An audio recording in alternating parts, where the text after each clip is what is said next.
This video will take you through my process to repair a cracked and dented Mercedes-Benz bumper. To repair this, I use some heat and a bumper roller.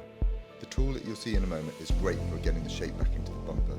Sand down the area, find the low spots, heat it up again.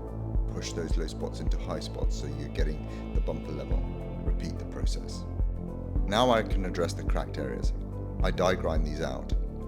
I weld in some PP rod using a nitrogen welder. Sand this back with 60 to 80 grit. Check it over, make sure it is all nice and flush with the original panel before moving on to the next stage.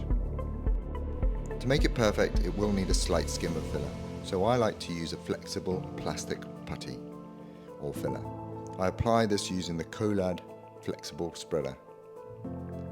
It just takes the shape of this particular area that I'm repairing.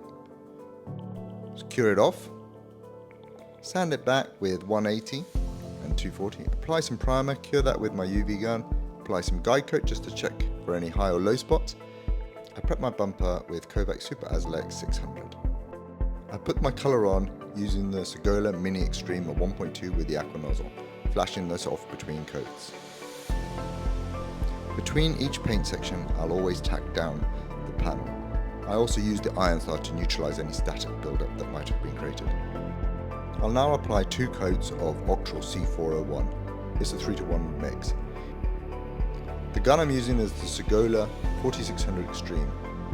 It's on a 1.2 XL with a DVR cap.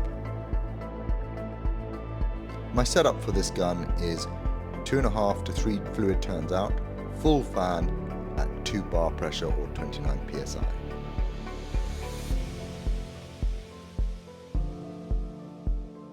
And that's it. That is how I repair a Mercedes-Benz cracked and dented bumper.